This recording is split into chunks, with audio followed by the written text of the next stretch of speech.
Hello दोस्तों, नमस्कार। स्वागत है आप सभी का हमारे यूट्यूब चैनल रेलवे ब्लॉगर में। दोस्तों, आज का यह वीडियो बहुत ही महत्वपूर्ण होने वाली है, क्योंकि अगर आप भी आरआरबी एएलपी की तैयारी कर रहे हैं तो आपकी यह वीडियो आपकी पूरी प्रिपरेशन, पूरा स्ट्रेटजी बदल सकता है। दोस्तों, जैसा कि आप देख सकते हैं, आरआरबी ने एक नोटिस निकाला है 16/4/2026 को। दोस्तों, रेलवे ने एएलपी साइको टेस्ट को लेकर यानी सीबीएटी को लेकर एक ऐसा बदलाव किया है जिससे लाखों छात्रों का कट ऑफ, सिलेक्शन और उनकी पूरी तैयारी पर असर पड़ने वाला है। अब सवाल उठता है कि आखिर इस लेटर में है क्या। तो इस लेटर में क्या है वो तो हम जानेंगे ही, लेकिन इसके कारण क्या बदलाव हो जाएगा तैयारी करने वाले छात्रों के लिए, पहले वो समझ लेते हैं। अब सवाल वो ये उठता है कि इससे क्या सिलेक्शन आसान हो जाएगा। दूसरा सवाल उठता है कि क्या कट ऑफ हाई जाने लगा इस बदलाव के कारण। और तीसरा अगर क्वेश्चन राइज होता है कि अभी तक जो स्टूडेंट सीबीटी 2 में हायर स्कोर करके सिलेक्शन हो जा रहा था, क्या उनका स्ट्रेटजी अब फेल हो जाएगा। या चौथा इसमें क्वेश्चन उठ रहा है कि अब किस तरह से पढ़ाई करना पड़ेगा ताकि हमारा फाइनल सिलेक्शन हो सके। आज की इस वीडियो में हम डीप एनालिसिस करेंगे। तो चलिए पहले नोटिस को देखते हैं कि दोस्तों बात करते हैं रेलवे बोर्ड के इस लेटर की।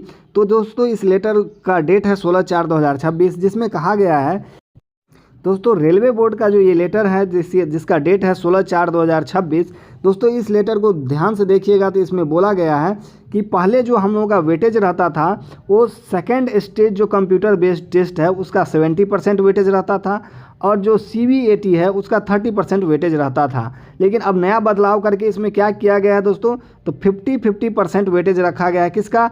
सेकेंड स्टेज सीबीटी और सीबीएटी का।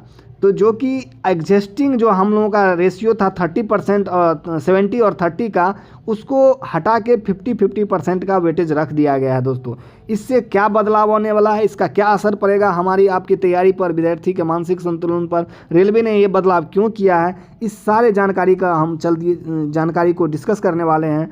तो अभी बहुत सारे नए बच्चे आए हैं और जो पूछते हैं कि ये भैया ये साइको टेस्ट क्या होता है। तो आसान भाषा में समझिए कि साइको टेस्ट जो होता है, जिसको सीबीएटी भी कहते हैं, यह कंप्यूटर बेस्ड एप्टीट्यूड टेस्ट होता है। इसमें आपका concentration test, reaction test, decision making test और ऑब्जर्वेशन पावर और मल्टीटास्किंग एबिलिटी टेस्ट चेक किया जाता है, क्योंकि एएलपी को एक ट्रेन चलाने में हर सेकंड अलर्ट रहना पड़ता है।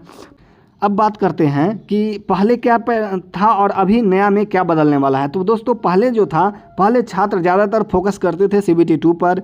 लोग सोचते थे सीबीटी 2 निकाल लो, उसके बाद साइको को देखेंगे, क्योंकि साइको सिर्फ क्वालिफाइंग नेचर जैसा महसूस होता था, यानी बस पास होना है उसमें, उसके बाद तो मेरिट तो सिर्फ सीबीटी 2 से बनेगा, ऐसा सोचते थे। लेकिन अब क्या बदल रहा है, अब बड़ा बदलाव यही है कि अब छात्रों को समझना होगा कि सिर्फ सीबीटी का मार्क्स ही काफ़ी नहीं है। सीबीटी 2 अगर आप कितना भी अच्छा कर लें, आपको सिर्फ उससे सिलेक्शन तो नहीं होने वाली है।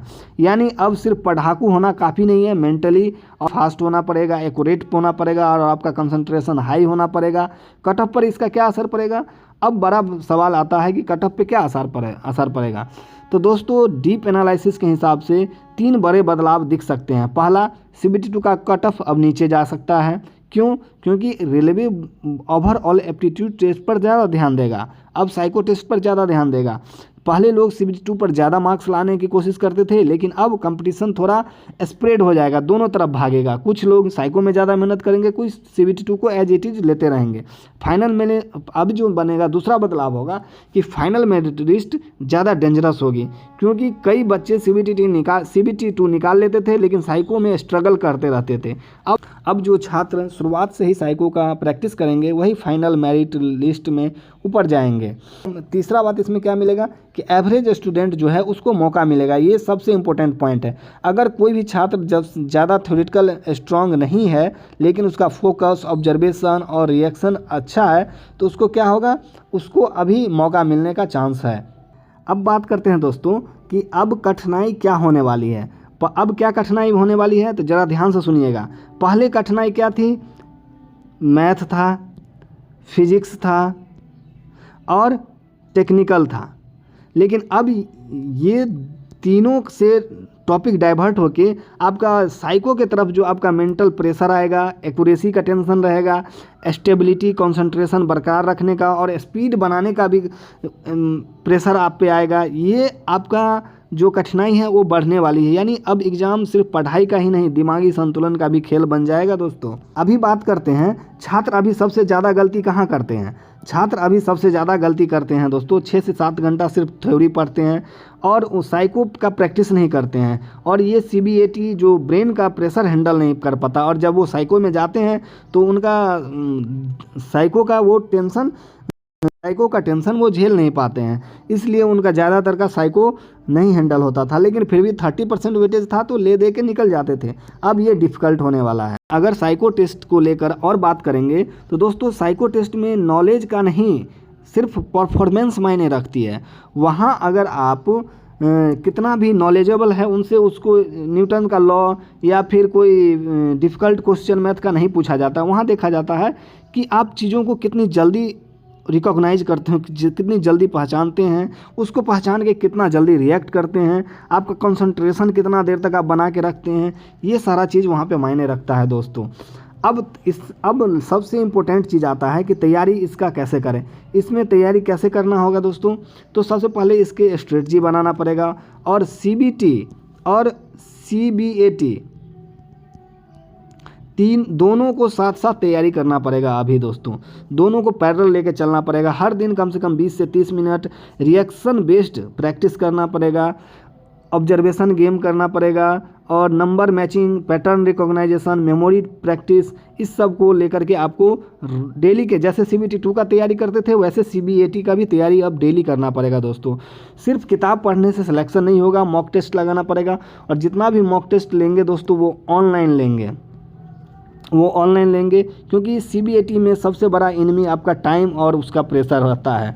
बहुत बच्चे जब साइको टेस्ट का शुरुआत करते हैं दोस्तों, बहुत सारे बच्चे को हम देखे हैं कि जब साइको टेस्ट देना शुरू करते हैं तो वो सबसे पहले स्पीड में बनाना की कोशिश करते हैं, लेकिन आपको ऐसे नहीं करना है। स्पीड पहले नहीं मायने रखता, पहले एक्यूरेसी आप मेंटेन कीजिए। एक्यूरेसी अगर आपसे मेंटेन होगा तो धीरे धीरे आपका स्पीड अपने आप आ जाएगा।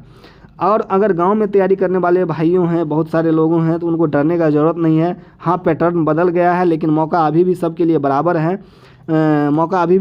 बराबर है। आप इंटरनेट से मॉक टेस्ट ऑनलाइन देख सकते हैं, यूट्यूब से गाइडेंस ले सकते हैं। बस यही स्ट्रेटजी रहना चाहिए। मेरा एनालिसिस कहता है कि आने वाला समय में स्मार्ट प्रिपरेशन करने वाले छात्र आगे जाएंगे, और साइको प्रिपरेशन मैंडेटरी हो गई है। सिर्फ रटने वाले छात्रों को मुश्किल होगी, बैलेंस्ड जो स्टूडेंट हैं वो ज़्यादा सफल होंगे। दोस्तों रेलवे में सिर्फ अब एग्ज़ाम नहीं लेती, वो जिम्मेदारी चुनती है। एक ALP के हाथों में हज़ारों यात्रियों की जान होती है, इसलिए रेलवे को ऐसे कैंडिडेट चाहिए जो सिर्फ पढ़ाई लिखाई ही नहीं बल्कि मेंटली अलर्ट भी हो। अगर आप सच में ALP बनना चाहते हैं तो आज से अपनी तैयारी का तरीका बदल दीजिए। सिर्फ किताब नहीं बल्कि माइंड ट्रेनिंग भी शुरू कीजिए। वीडियो पसंद आया तो लाइक और शेयर कीजिए, चैनल को सब्सक्राइब कीजिए, क्योंकि यहाँ आपको रेलवे का रियल और डीप इन्फॉर्मेशन मिलता है दोस्तों। धन्यवाद, मिलते हैं अगले वीडियो में।